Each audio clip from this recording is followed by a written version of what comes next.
Muy buenas a toda la audiencia de puroperiodismo.com desde San José, Costa Rica. Les saluda Edgar Fonseca, editor, en una nueva conversación de las que periódicamente ofrecemos desde nuestro sitio puroperiodismo.com con protagonistas, con observadores, analistas del acontecer tanto nacional como internacional. Presentamos hoy una conversación con el fiscal general de la República de Costa Rica, licenciado Carlos Díaz Sánchez, quien está pronto a cumplir 2 años de haber sido nombrado por la Corte Suprema de Justicia el 31 de octubre de 2022, cumpliéndose en un par de meses esta primera etapa del periodo de 4 años para el que fue asignado en el cargo de fiscal general de la República. Don Carlos, muchas gracias por su buena voluntad de atender la gestión de puro periodismo. Don Edgar, gracias a usted por la oportunidad que me da de poder más o menos expresar cómo es el estado actual del Ministerio Público y también saludar a las personas que nos ven y que nos escuchan.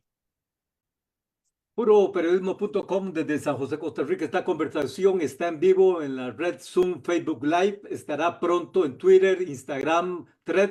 Y también, por supuesto, usted encontrará los principales referentes de las manifestaciones del señor fiscal general de la República, licenciado Carlos Díaz Sánchez, en nuestro sitio puroperiodismo.com. Don Carlos, tras 2 años en el puesto en la función de fiscal general, si usted pudiera resumirle al país 3 logros clave que usted considera a la fecha de esa gestión. Bueno, don Edgar, nosotros nos pusimos como meta y yo prácticamente desde que me postulé me puse una meta muy diferente a las que he tenido que ir adoptando, pero una de ellas la hemos cumplido era disminuir los circulantes. ¿Y a qué me refiero con esto? Bueno, nosotros cuando entramos y cuando usted hace un análisis del Ministerio Público, había un aumento día a día de las causas que ingresaban y ese aumento no se reflejaba, digamos, en disminución de las causas. Cuando uno de alguna u otra manera pretende la disminución es, o está materializando, es más bien la justicia pronta y cumplida. Nos enfocamos a resolver los asuntos, eso fue uno de los principales objetivos, a disminuir el circulante del Ministerio Público, a resolver las causas de una manera más expedita y posteriormente, bueno, la situación del país cambió mucho a lo que previo a la pandemia y también durante la pandemia venía sucediendo. ¿Y a qué me refiero con esto? Bueno, hubo un aumento en la cantidad de homicidios, que esto ha desbordado en una violencia también significativa para nuestro país.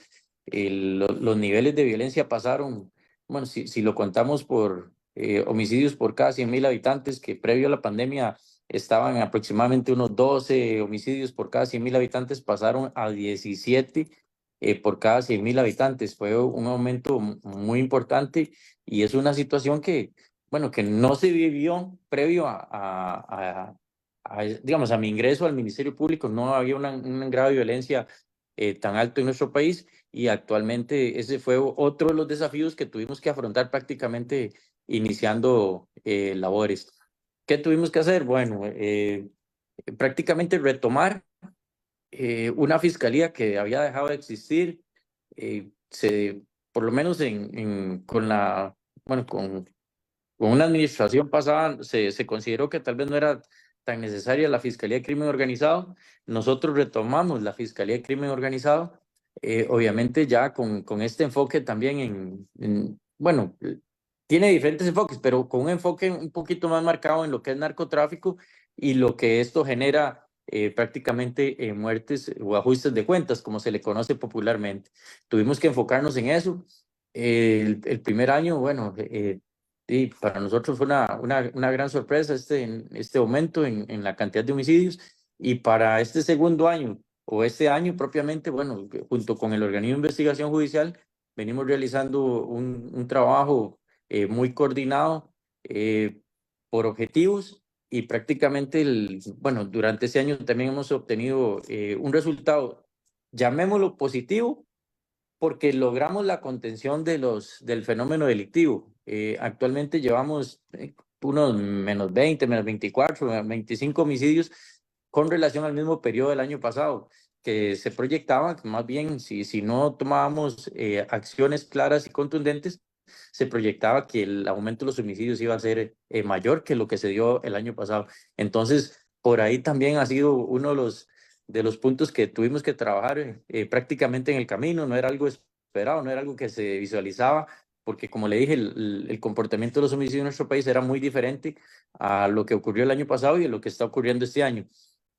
Y también, bueno, nos enfocamos mucho en la lucha contra la corrupción. Eso también, nuestro país, bueno, tiene niveles, si se comparan a nivel internacional, aceptables en corrupción. Quizás estamos, hoy incluso nos decían que estamos por encima, o que somos un país que está por encima de la media mundial, que no es un país en donde hay mucha corrupción, que sí, no continúe y ojalá todas nuestras instituciones se vean libres de la corrupción y de la incursión del narcotráfico también.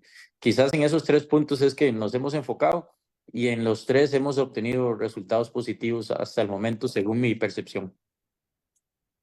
Puroperiodismo.com desde San José, Costa Rica, en entrevista con el fiscal general de la República, licenciado Carlos Díaz Sánchez, sobre su balance al cabo ya casi de 2 años en la gestión en la Fiscalía General de la República. Le preguntaba al puro inicio sobre lo que usted consideraba, cuáles eran tres logros en la gestión. Usted mencionaba la merma en el circulante, los pasivos, en los registros de pendientes desde la Fiscalía en sus distintas áreas, pero luego usted puso énfasis en fenómenos recientes, inmediatos, criminológicos que han pues generado un vuelco en la atención institucional, no solo de la Fiscalía, sino de OIJ, seguridad y, en fin, del ámbito legislativo, con los paquetes de reformas legales que se están tratando de plasmar para contener, como usted dice, este violento fenómeno criminológico en el país.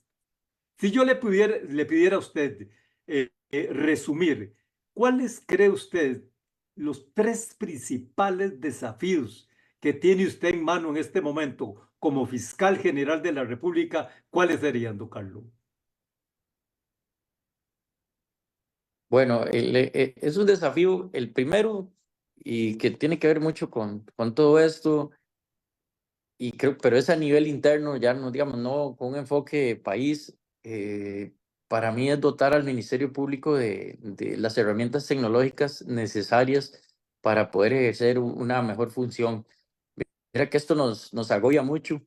Y le digo, no, prácticamente, bueno, obviamente va a tener una repercusión a nivel país, pero no es un problema país, pero sí es un problema del Ministerio Público. Las herramientas tecnológicas y de recursos también del Ministerio Público es algo que nos agobia muchísimo. Don Edgar, nosotros también cuando entramos y encontramos un personal muy desgastado porque en realidad los circulantes, como se lo dije, eran muy altos, la carga laboral por cada fiscal era bastante alta. Actualmente se mantiene alta, pero ya ha ido disminuyendo, por ejemplo, por fiscal, que eso a mí me interesa mucho. Hemos trabajado mucho en darle estabilidad al personal en cuanto a nombramientos en propiedad.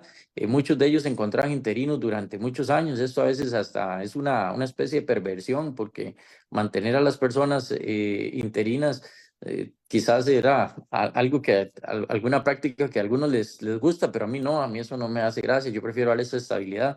Hemos tratado de mejorar el ambiente laboral porque, como le digo, los recursos que tenemos son escasos y bueno, en todo el sistema judicial. Usted ve que hay escasez de policías, la misma policía tiene carencias, por ejemplo, de patrullas, de los lugares donde ellos también se ubican. El OIJ tiene sus carencias, nosotros tenemos nuestras propias carencias. E incluso, si usted me preguntara cuánto de personal le hace falta, bueno, de un recuento que había hecho en la Dirección de Planificación del Poder Judicial, eran aproximadamente 300 plazas. Quizás, digamos, la mitad son para fiscales. Entonces, eso es una carga laboral que vienen asumiendo los fiscales y que nosotros hemos trabajado. Y yo le diría que este es uno de los principales retos. Y volviendo, tal vez, porque me desvié un poquito, como le decía, no tenemos a veces las herramientas tecnológicas. Nuestros sistemas, tenemos 3 sistemas diferentes para las diferentes fiscalías del país. Entonces, yo he abogado mucho por eso. No vemos ni cerca que el problema se solucione. Eso no es tan sencillo en virtud de la carencia de recursos que hay en todas las instituciones estatales, de la cual nosotros no somos la excepción. Ese, yo le diría, es uno de los principales problemas que afronto, y de ahí por añadidura, bueno, el, yo le- está muy relacionado con lo que ya le mencioné. Si no tenemos estas herramientas, bueno, el ataque al crimen organizado y a la corrupción se va debilitando. Entrevista con el fiscal general de la República, licenciado Carlos Díaz Sánchez, sobre su perspectiva de balance de gestión al cabo de casi 2 años. Los cumple el próximo 31 de octubre, después de haber sido nombrado por la Corte Suprema de Justicia el 31 de octubre de 2022, tras un periodo de vacancia prolongado en la Fiscalía General de la República y que finalmente culminó con la designación del licenciado Díaz. Además de los logros, además de los desafíos, de su balance, de su experiencia como fiscal, no solo general, sino ya curtido de su trayectoria judicial, licenciado Díaz, ¿usted cree que la batalla que se está dando, que está dando el país, que están dando las instituciones, son suficientes para contener la ola de criminalidad que afecta y que día a día se traduce en muertes, homicidios, ajustes de cuentas, o se hace necesario algo más y ustedes están visualizándolo, tratando de coordinarlo al respecto? Con lo que se está haciendo, don Edgar, es suficiente para lo que estamos logrando ahorita. ¿Y qué estamos logrando ahorita? Contener el fenómeno delictivo, contener, nada más. Y hago énfasis en esa palabra porque no lo vamos a eliminar, es muy difícil. Yo he participado en reformas legislativas, bueno, me he involucrado directamente, se me ha requerido así también por algunas personas de la Asamblea Legislativa. De la Asamblea Legislativa hemos recibido mucha ayuda, de verdad que sí. Ellos bueno, nos toman en cuenta, nosotros les damos nuestra experiencia, de alguna manera les decimos con qué podríamos con qué herramientas podemos mejorar la persecución penal, pero definitivamente esto es un problema que tiene raíces de otro tipo. Usted ve la desigualdad social que hay, que existe en zonas marginales, por ejemplo, y no me gusta referirlo a veces o referirme a provincias, pero estadísticamente así es. Vemos que en Limón, en Punta Arenas, provincias que existe quizás menos oportunidades sociales, es donde se presenta la mayor cantidad de delincuencia violenta de nuestro país. Hemos hecho, bueno, obviamente, cuando tenemos este tipo de fenómenos, nosotros, como le dije, hacemos acciones para contener esta actividad delictiva. En Limón, bueno, se tomaron acciones muy importantes por parte del fiscal adjunto de la zona y el fiscal de crimen organizado. Prácticamente incursionamos en las dos organizaciones delictivas que estaban prácticamente en guerra y que habían causado, bueno, muchos homicidios en esa zona. Actualmente tenemos, bueno, los líderes de una organización en prisión preventiva y los de otro prácticamente uno está fuera del país, y también disminuimos mucho esa organización delictiva, y esto ha dado de momento eh, buenos resultados porque por lo menos en la provincia de Limón disminuyeron los homicidios.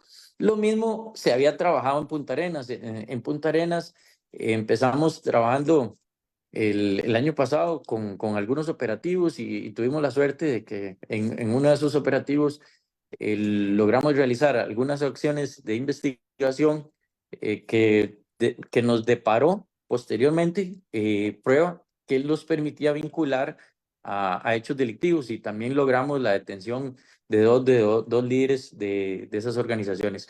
Pero también, por eso le digo que apenas da para contener, porque cuando se dan este tipo de fenómenos, vemos que las organizaciones se van recomponiendo o surgen otros nuevos líderes o otros nuevos personas que asumen la actividad delictiva que en este caso dejan las personas que están en prisión preventiva. Entonces, es como, ok, logramos desarticular 2 organizaciones en Limón, logramos otras 2 en Punta Arenas, pero a los meses, 2, 3 meses, surgen nuevas organizaciones delictivas. Entonces, es por eso que yo le decía que lo que da esto es para la contención.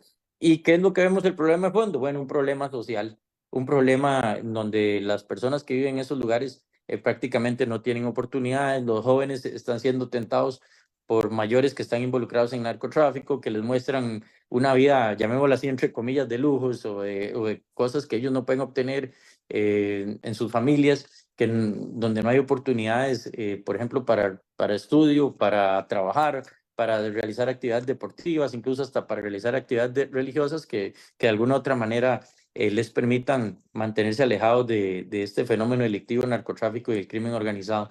Entonces, yo le digo así sinceramente, con lo que estamos haciendo y si no hay una inversión del Estado social un poquito más a fondo, bueno, vamos a obtener los mismos resultados. ¿Da para calificar al país como un narcoestado o a las puertas de un narcoestado, como lo sugieren y plantean algunos públicamente en el análisis del entorno del país? No, yo no estoy de acuerdo con ese término. En realidad no estamos ante un narcoestado. Sí tenemos que hacer mucho o trabajar duro para que esto no suceda, pero hay que trabajar desde, como le digo, desde las bases.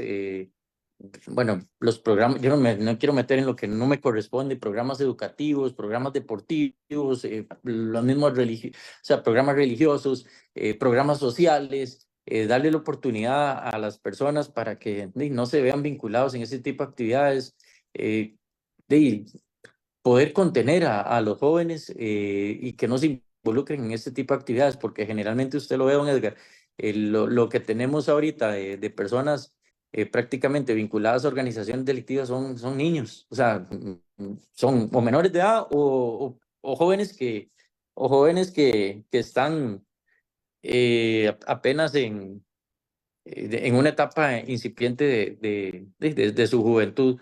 Entonces creo que es importante también generar un poquito más de actividades y si ya, digamos, no vamos a hacer eso, bueno, entonces invitamos un poquito más de esa seguridad y tendríamos que dar, a veces no queremos ni invertir en lo social, pero tampoco queremos invertir en seguridad. Entonces ahí está ahí está prácticamente, o yo le estoy diciendo en pocos términos, ¿cuáles van a ser los resultados que obtenemos si no hay una inversión en seguridad o en programas sociales?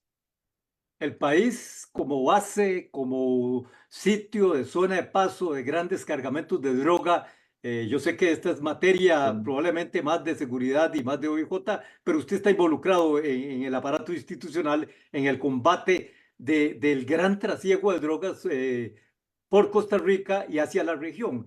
Esa contención a la que usted apuntaba también tiene en la mira. ¿Usted cree que está dando resultados? O es algo mucho más grave lo que está enfrentando el país en cuanto a ese punto neurálgico de ser centro base, centro de abastecimiento, centro bodega y centro de exportación de exportación de drogas desde Sudamérica? Sí, en ese aspecto, don Edgar, hemos notado una debilidad, sí, hay una debilidad en nuestro país. Creo que se han disminuido las incautaciones, por ejemplo, la salida, hoy conversamos este tema con el fiscal adjunto de legitimación de capitales, la salida de las policías, en este caso, por ejemplo, los aeropuertos y las fronteras, ha hecho una disminución en las incautaciones, por ejemplo, de personas que salían con droga por los aeropuertos. Ha habido una disminución también de las incautaciones de las personas por ejemplo, portan valores por más de $10,000 en los aeropuertos. Eso es un problema significativo. Y esto también como le digo, lo hemos notado en el nivel de incautaciones de droga y evidentemente nuestro país se ha convertido en un país muy llamativo como país no solo de paso, sino hasta prácticamente de destino, porque muchas de estas drogas que vienen a nuestro país ya no se pagan con dinero, sino que se pagan con la misma droga y eso ha generado que haya un aumento de drogas en las calles. Puroperiodismo.com, en conversación con el fiscal general de la República de Costa Rica, licenciado Carlos Díaz Sánchez, tras 2 años, casi 2 años de gestión al mando del órgano fiscal, del órgano acusador del país, eh, que entró con una pues apuesta institucional, una apuesta de gestión institucional que ha variado debido a la evolución tan severa de los acontecimientos, particularmente por el alza en la criminalidad. Y dentro de este contexto ha llamado la atención en recientes semanas, en recientes meses, situaciones que se han producido desde el propio Poder Judicial. Y usted ha salido vehemente a denunciar lo que pasó con el denominado caso Tureski. 22 imputados libres de la noche a la mañana en uno de los mayores casos de narcotráfico internacional en el país. ¿Cómo tratar de evitar que se produzcan esos desacuerdos entre tribunales y fiscalía para lo que podría verse como una batalla perdida? De la noche a la mañana, todos los imputados libres y sin medidas cautelares. Sí, bueno, cuando usted litiga, y, y yo se lo digo, digamos, yo como litigante, como un fiscal que estuve ahí, a veces vienen ese tipo de resoluciones que le dejan a uno como un sinsabor. Y sobre todo, esto lo siente con mucho mayor pesar, creo que la misma población, cuando dicen, bueno, ¿cómo estas personas quedaron en libertad? Yo sé que el proceso va a continuar y que esperamos de que se haga la audiencia preliminar y que se haga un juicio en este caso y finalmente obtener un resultado positivo. Pero, pero sí, esto desanima, reitero, aunque usted tenga mucha experiencia litigando, desanima a los fiscales y desanima sobre todo también a la población y al observador que está pendiente de este tipo de casos. En este caso en específico, bueno, nosotros solicitamos la prisión preventiva, ya se había establecido por parte de un tribunal de apelación, en este caso el de San Ramón, que se tenía que formular la acusación. Esto son, yo a veces trato de explicarlo de la manera más sencilla. Hay todavía normas en nuestro código que tienen resabios de instrucción, como esa. Hay una que le dice al juez, bueno, usted revise la prisión preventiva y prácticamente lo va a explicar de manera sencilla, dígale al fiscal qué es lo que le falta. Y en este caso, eso sucedió. Entonces, como hay una norma que le dice eso, ellos nos dicen, bueno, tienen que formular la acusación y recabar tal prueba. Así de manera muy llana. Nosotros hicimos lo que hacía falta e hicimos la acusación como se nos pidió. O por lo menos como lo sugirió en este caso el juez de San Ramón. Cuando solicitamos la prórroga, ya faltaban, llamémoslo así, 11 meses para que se venciera la prórroga extraordinaria, o sea, todavía teníamos 11 meses para poder seguir prorrogando esta prisión preventiva y los jueces, bueno, ahí nos cuestionaron de que la acusación no estaba agregada al expediente, pero la fiscal, bueno, la ofreció ahí en la audiencia, eso es lo que se indicó por parte de la fiscal. La jueza, o los jueces, perdón, el tribunal en este caso de apelación, bueno, los jueces del tribunal de Edo, de la jurisdicción especializada en delincuencia organizada, consideraron que en ese periodo, los 11 meses que restaban, no se iba a poder el juicio, no se iba a poder realizar el juicio ni la audiencia preliminar y que lo correspondiente era, en este caso, dejarlos en libertad. Así con palabras muy llanas y sencillas.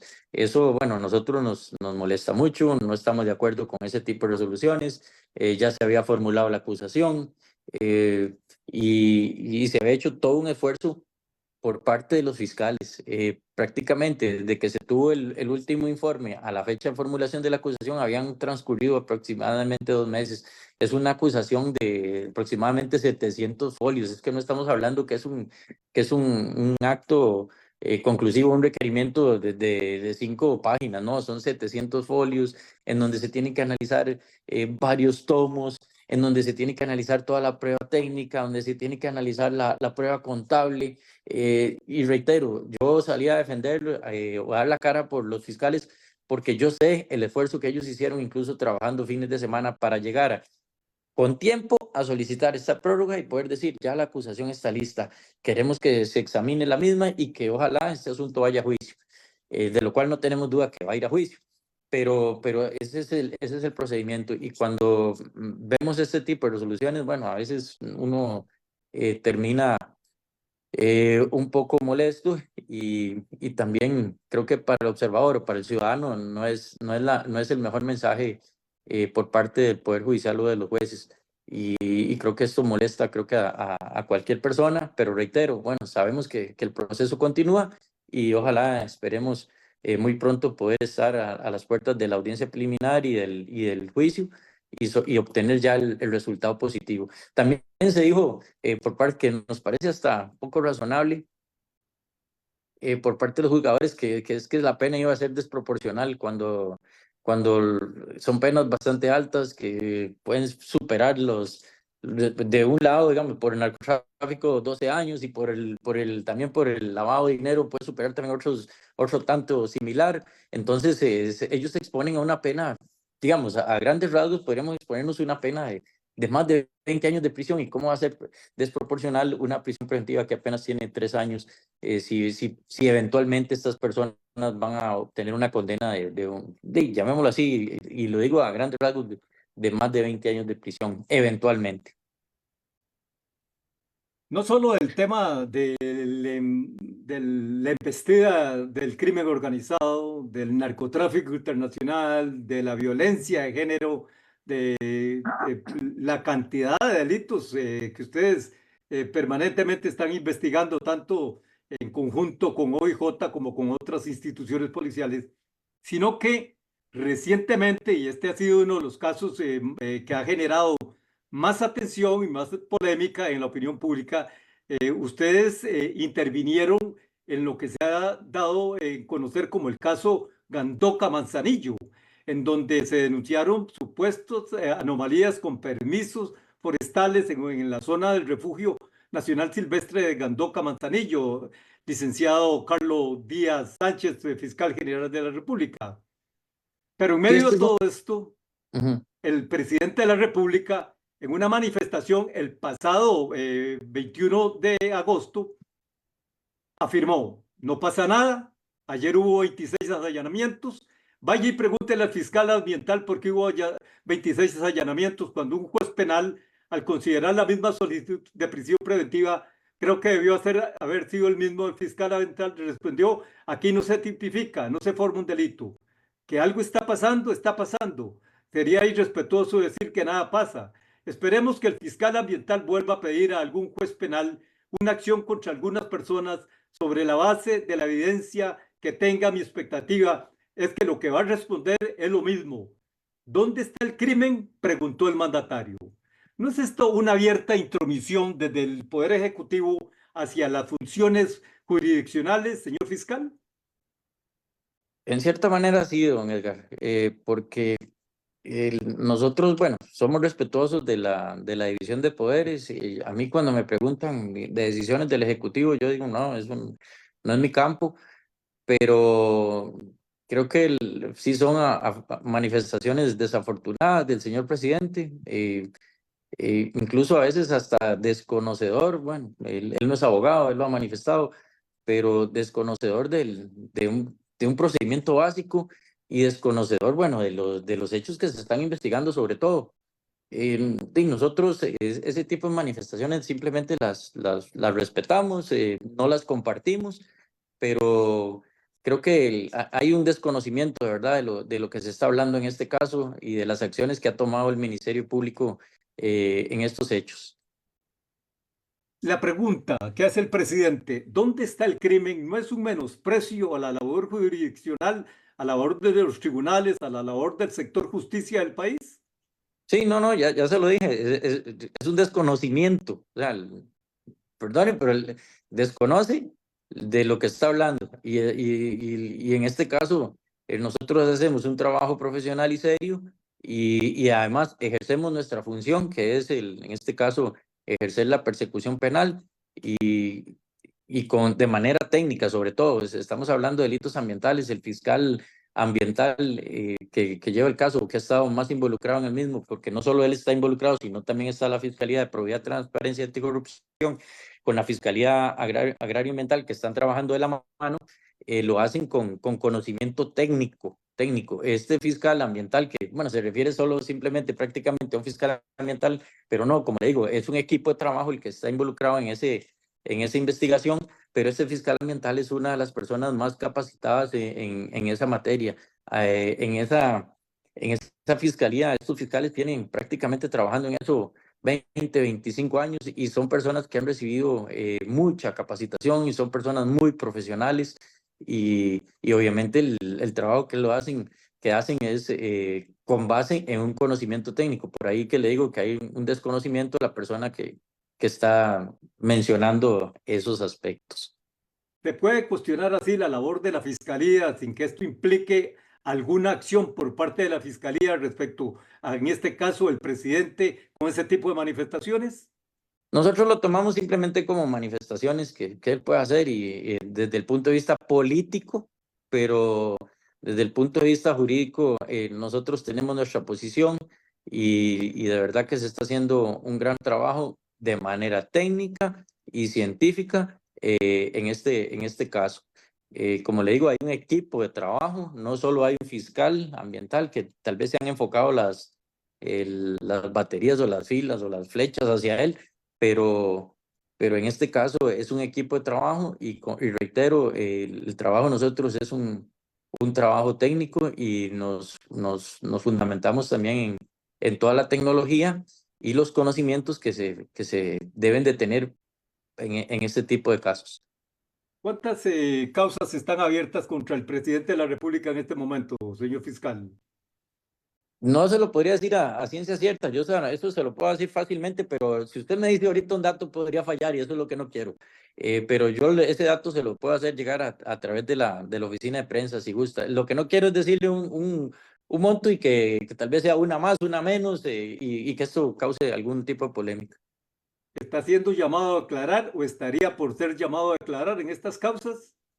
El procedimiento, en este caso, cuando son miembros de supremos poderes, es muy diferente. Tal vez le explico así rápidamente. Nosotros no llamamos a declarar por ejemplo, al presidente o a los diputados o a los ministros. Eso no está regulado en ese procedimiento, porque este es un procedimiento especial. Si nosotros, por ejemplo, requiriéramos o acusáramos a alguno de ellos, bueno, la acusación va a ir a la sala tercera y ahí se va a continuar con el procedimiento. No hay, digamos, no, en este tipo de procedimientos no se llama a declarar a estas personas, como sí se hace con las personas que son imputadas en los procedimientos ordinarios.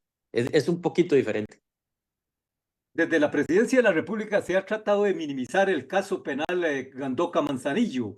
Este caso ha generado mucha atención de la opinión pública, señor fiscal. Pero un juez inicialmente, y yo entiendo que el caso está en sus etapas previas a todo el proceso que se sigue en el ámbito judicial, eh, liberó sin medidas cautelares a los 5 primeros imputados. ¿Qué señal se le manda al Ministerio Público desde ese juzgado en cuanto a la magnitud de lo que ustedes están investigando, de lo que usted mismo está diciendo en esta conversación, de la gravedad del caso que se está investigando? Sí, don Edgar, yo siempre les digo, nosotros hacemos lo que tenemos que hacer.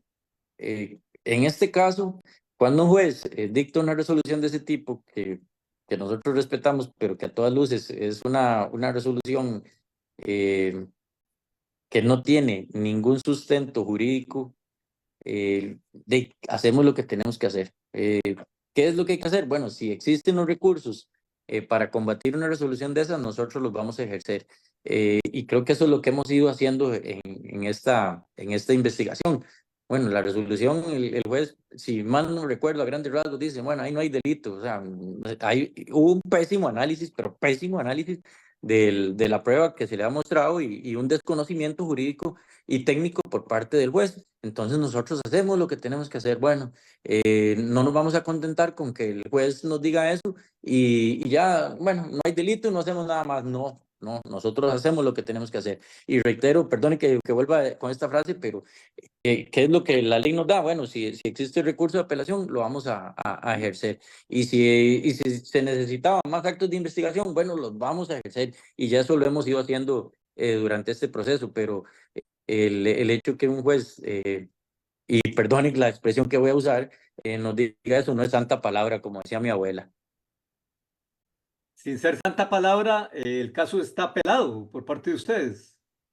Sí, nosotros, bueno, hicimos lo que teníamos que hacer y continuamos con las diligencias de investigación y tan es así que posterior a eso ha habido actos de allanamiento y otras diligencias que nos han ido dando más elementos de convicción, o sea, más pruebas para poder sustentar eventualmente a futuro un requerimiento conclusivo, dígase acusación, y si no logramos demostrar la participación de alguna u otra persona, entonces estaríamos formulando, bueno, una desestimación, un sobreseimiento.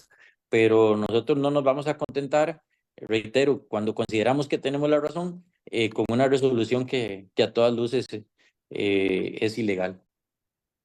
Usted participó de una conferencia de prensa hace 2 semanas junto al presidente de la Corte Suprema de Justicia, junto al director del OIJ, junto al jefe de la Defensa Pública, en la que el presidente de la Corte Suprema fue muy enfático en defender las resoluciones desde el ámbito del Poder Judicial ante ataques, como usted lo ha dicho, por funcionarios que no necesariamente entienden la materia legal.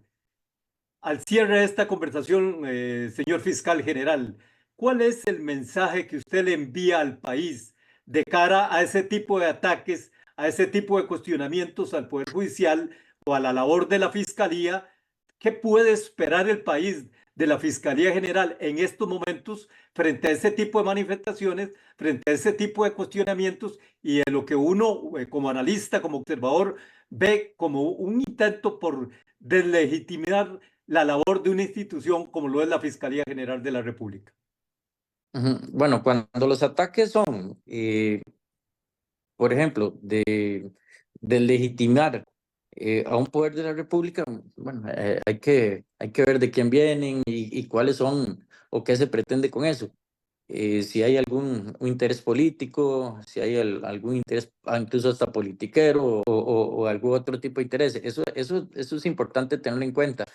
Pero si la crítica es, bueno, a las acciones que ya propias de nosotros, bueno, nosotros también somos receptivos. Y sí le puedo decir, don Edgar, tal vez como mensaje de cierre, que nosotros estamos haciendo un gran esfuerzo, los fiscales hacen un gran esfuerzo, de verdad, excepcional. Son personas muy valientes. Incluso no quisiera resaltar solo a uno, pero hay fiscales que ya exponen su vida día a día en esta lucha contra el narcotráfico, que reciben amenazas bastante graves, no solo los fiscales, sino también hasta eh, bueno, en el organismo de investigación judicial hay personas que ya están recibiendo amenazas bastante graves. Vemos cómo el mismo de nuestras fiscalías y el organismo de investigación judicial, muchas de estas personas o nuestros funcionarios son contratados y se pasan prácticamente eh, a, a trabajar con abogados que defienden narcotraficantes.